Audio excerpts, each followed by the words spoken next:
Hoje em dia está de volta para dar muitas dicas para você dos primeiros socorros com o seu bichinho de estimação. Às vezes a gente leva cada susto em casa com os nossos bichinhos e a gente realmente não sabe o que fazer. Então a gente convidou agora o Dr. Mário Marcondes, está aqui com a gente, ele é médico veterinário e ele vai mostrar quais são os primeiros socorros, o que a gente faz em casa e quais as primeiras medidas. Tem uma galera que está aqui com a gente também, né, Cris? Aqui está o Thor, está a Mila ali, eu estou aqui com o William, que é adestrador, com a tia dele, com a Neide também, trouxeram os cãezinhos deles aqui que vão ajudar a gente em algumas simulações. Doutor Mário, antes da gente mostrar aqui as primeiras coisas que a gente faz, vou mostrar a história de duas pessoas que têm seus bichinhos de estimação e que tiveram esses sustos em casa. O que elas fizeram e as dúvidas que elas tiveram. Vamos ver. A Mel é como se fosse uma filha, né? É um bebezinho. Como uma criança, né? Ela requer todos os cuidados. A gente sempre procura deixar sapato em algum lugar fechado ou alto. Se ela entrar na cozinha sem ninguém perceber, ela vai sair com um saco de pão, com alguma coisa assim. Quando tem churrasco, né, e fica aquele cheiro de carne dentro da lata, ela vai revirar e vai comer os ossinhos de frango, o que tiver por ali. Agora, o que me assustou uma vez foi quando ela tomou uma picada de abelha. O focinho já estava muito inchado, estava espumando. A gente pegou ela, correu, levou para um veterinário 24 horas. Aí que eu descobri que ela era alérgica. E, enfim, foi depois de um susto muito grande, né? Então teria sido muito bom se eu conseguisse descobrir antes de passar por tudo isso essa reação alérgica que ela tem. Eu brinco e falo que é a filha que eu não tive, porque eu tenho 2 filhos e cuido realmente como se fosse um bebê, né? Ela está sempre perto de mim, se eu estou aqui no sofá, ela está do meu lado, se eu levanto, ela vai atrás de mim. Eu estava numa quarta-feira à noite, fui costurar um botão na camisa do meu marido. Eu apoiei a agulha com um pedacinho de linha que tinha restado aqui, nesse braço, e fui pro quarto. Quando eu voltei, eu vi que ela saiu correndo e já vi ela aqui em cima. Ela correu, eu já gritei pro meu marido e pros meus 2 filhos, eu disse, a Belinha pegou a agulha. Peguei um petisco, que eu sempre faço isso quando ela pega coisas maiores, só que quando eu dei o petisco, ao invés dela largar a agulha, ela engoliu tudo. Aí foi um desespero, porque eu disse, ela engoliu a agulha. Aí chegamos no hospital e quando fez o raio-x, realmente a agulha estava na transversal, assim, no estômago. Vai ter que operar. Aí já deu um pré-anestésico, ele disse, olha, a cirurgia correu tudo bem, ela já voltou da anestesia, encontrei a agulha no estômago e, por sorte, a linha ainda presa na agulha, porque se a linha tivesse se soltado, ele teria que fazer o percurso até encontrar a linha. Porque ele disse que ele não poderia deixar nada lá dentro, para não causar uma infecção.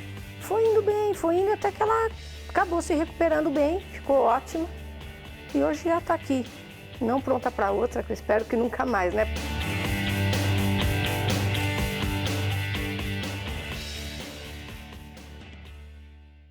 Tá aí 2 casos interessantes que acontecem no nosso dia a dia. O cachorro engoliu algum objeto, como uma agulha, como ela disse, e outro caso, uma picada de inseto, o cachorro ser alérgico. Então, primeiro caso, pensar na alergia, na picada de inseto, na picada de abelha. Ela fez o que deveria fazer mesmo?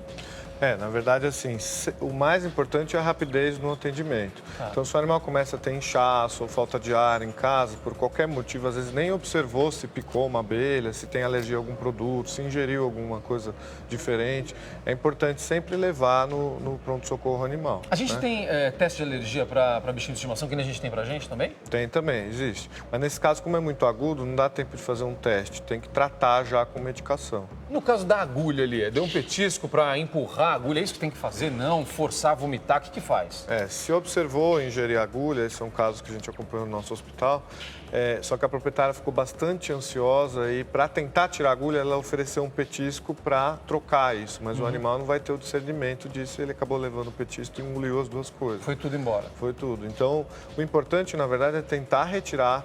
Se o animal ainda não ingeriu, tentar retirar o objeto. Tá. Se ingeriu, levar no veterinário para poder retirar o mais rápido possível. Porque existe endoscopia para animal, tem como fazer uma cirurgia. Se tiver no estômago e for ingerido recente, dá para tentar tirar por endoscopia. Esses mais pontiagudos, como a agulha, o ideal é retirar via cirurgia, porque eles podem espetar algum órgão. Então, o mais rápido possível correr para o socorro. É como uma criança, é bem parecido. Doutor, a gente tem aqui um boneco, né, para fazer algumas simulações. Vamos começar com o engasgo, por exemplo. O cachorro engasgou. O que a gente tem que fazer na nossa nessa casa?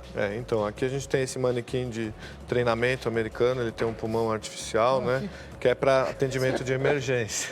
É muito real. No engasgo, então eu vou tirar esse daqui, o que a gente recomenda é sempre pressionar o animal próximo ao colo, fazendo uma movimentação para que esse ar saia e o animal desengasgue, né? Entendi. E sempre correr no veterinário. Esses procedimentos você vai estar fazendo ao longo... No caminho. No caminho, descendo para levar. Se for um animal maior, como o Thor, você fica do lado dele, como você pode faz fazer isso?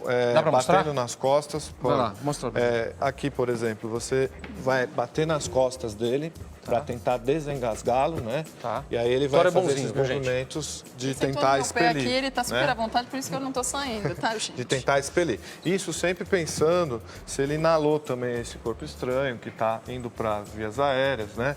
No caso da agulha, não é recomendado fazer isso, porque esses pérfuros cortantes, se ele Pode voltar rasgando tudo também. Tá bom, a gente consegue mostrar algumas outras coisas. O que acontece com os bichinhos? Queimadura é algo bastante comum também, queimadura não é? também. Por exemplo, pessoas que estão cozinhando e às vezes a dona de casa está com o cachorro, é companhia e deixa o animal na cozinha. A cozinha é um ambiente bastante propício para ter acidente. A Cris sempre fala isso aqui, né? Criança não deve estar na Criança cozinha. e cachorro também. Esbarra o ideal, na panela, cai óleo, água cai quente. óleo, cai no animal. O animal está sempre próximo ao pé ali do dono. Isso. E essas panelas de água quente, fritura, pode cair e provocar queimaduras graves. No momento em que aconteceu, queimou, já caiu uma água quente ou caiu uma gordura, fritura, o que Nunca acontece? lavar, tem pessoas que lavam com água e sabão, esfrega, queimadura. Não, a dica mais importante é pegar o animal. Então, por exemplo, caiu nessa patinha. Levar para uma pia, a gente tem uma pia aqui, né? Passar água corrente no membro desse animal, uma água fria, né? E deixar a água esfriar esse membro queimado. Tá. Né? O mais importante aqui é justamente esfriar. Né? Tá. E aí vai levar esse animal, então pega uma toalha, uma fronha, um objeto limpo, né? Que tem em casa alguma coisa limpa, um pano, para não... Porque se for uma queimadura que esteja exposta, né, a pele, o subcutâneo exposto, vai também contaminar. Então, colocar um pano limpo e já ir correndo para o veterinário. Tá. Se tiver aberto, se fez um ferimento, uma queimadura, um outro que abriu, chegou a abrir, o que a gente faz nesse caso? Aí, por exemplo, se em geral a queimadura ela não tem tanto sangramento ativo, Tá. mas se for uma mordedura ou um trauma que causou um sangramento, a gente vai, na verdade, não colocar água, e sim comprimir direto com um pano limpo. Dá pra gente mostrar com a Mila aqui? Isso. Tá? Vamos colocar a Mila aqui em cima, você me ajuda aqui? O que acontece? A gente tem aqui a patinha dela. Por exemplo, digamos que tem um ferimento aqui. Tá. Você vai pressionar, embalar essa pata, esse membro, né, com uma toalha ou uma fronha e deixar comprimido. É tipo de uma bandagem compressiva que a gente faz no consultório. Tá. E tentar deixar o membro o mais anatômico possível. Tá. Né? Se tiver uma régua, um pedacinho De madeira. ou qualquer coisa que não machuque o animal, que possa manter essa pata esticada, Tá. e corre para o pronto-socorro. Perfeito. Né? O estancamento de sangue é o mais importante para evitar que o animal vá perdendo sangue no caminho, né? Que isso é importante para um atendimento adequado no pronto-socorro. Tá, perfeito. Produto de limpeza. Isso é sempre uma preocupação, né, Cris? Oh. Volta e meia, o bichinho vai lá e bebe produto de limpeza, derruba um produto de Exatamente. limpeza ali e acaba consumindo Muito isso. importante, primeiro, tirar o acesso deles é igual criança, né? Então, produto de limpeza em geral numa área de serviço sempre embaixo, né? Colocando lá embaixo aqueles galões maiores. E o animal está sempre com acesso a isso, porque deixa na área de serviço. Então, evitar colocar em lugares altos, evitar que o animal tenha acesso a esses produtos é o mais importante. Se ingeriu, também não é para dar leite, não é para estimular vômito, né? Existem esses mitos que o leite vai proteger o estômago, enfia o dedo na garganta do animal para ele provocar vômito, nada disso, porque existem produtos cáusticos que entram lesionando o esôfago e depois, se você estimula o vômito, ele sai lesionando de novo. Então, você lesiona o dobro. Né? Doutor, pode acontecer da gente não saber que o animal ingeriu aquele produto, né? A gente não percebeu que isso aconteceu. E aí, como que a gente sente ou visualiza o que está acontecendo pós... Observar sempre, conhecer o seu animal, os hábitos dele. Hoje em dia, o animal saiu do quintal de casa e está dentro do apartamento, da casa, às vezes dorme dentro, na cama do proprietário. Então, ele conhece os hábitos, né, desse animal.